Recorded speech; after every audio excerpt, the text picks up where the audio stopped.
Welcome to our continuing series Questions and Answers from the works of Sri Aurobindo and the Mother.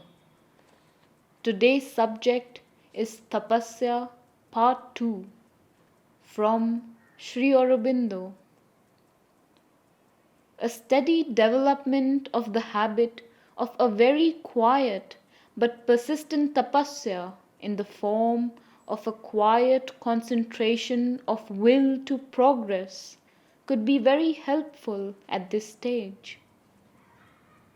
1st July 1934. Disciple. Was there in me a continuous real sadhana in 1933? Was it not rather only a mental experience without any real solidity in it? Otherwise, why should such a fall have come during these 2 years? Sri Aurobindo. There was certainly a real sadhana then, and a very persistent preparation on the mental and vital planes. If there had not been, the descents of peace would not have begun.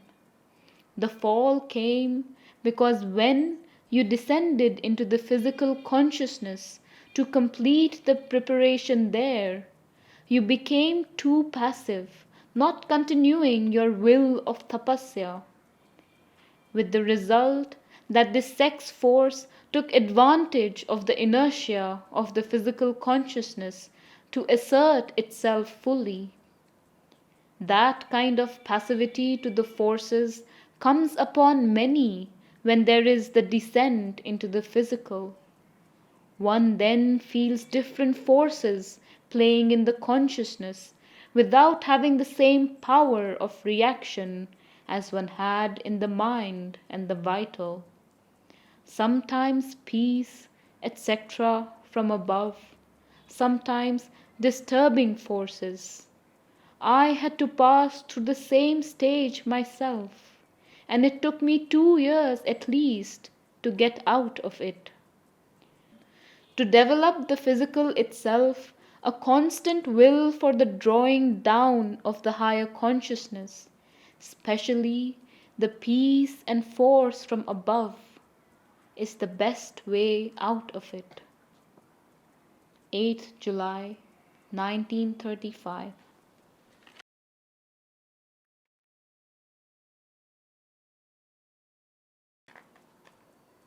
Without tapasya, there can be no Veda.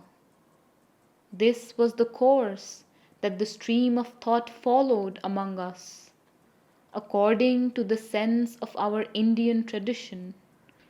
The capacity for tapasya belongs to the golden age of man's fresh virility.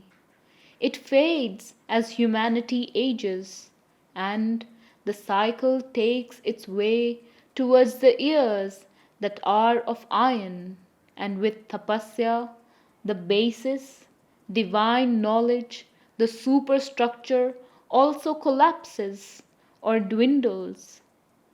The place of truth is then taken by superstition, irrational error that takes its stand upon the place where truth lies buried, builds its tawdry and fantastic palace of pleasure upon those concealed and consecrated foundations, and even uses the ruins of old truth as stones for its irregular building.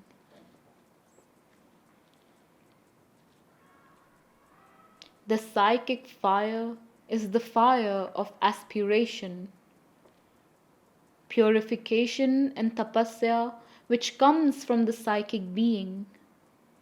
It is not the psychic being, but a power of the psychic being.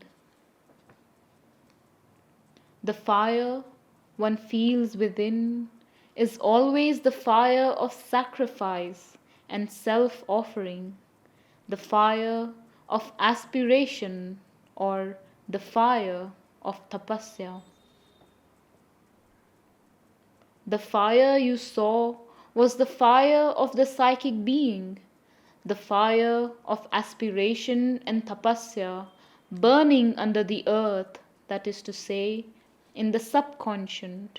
It opens the earth, the physical consciousness, to the divine light. Moonlight may symbolize the spiritual consciousness, and the room, your own personal being or individual physical consciousness.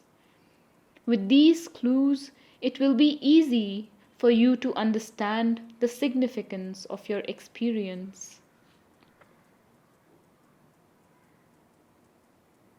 The fire you saw was again the psychic fire of purification and tapasya, and the garland was the offering it was preparing for the mother, the psychic and divine consciousness, pearl and diamond in the sadhak.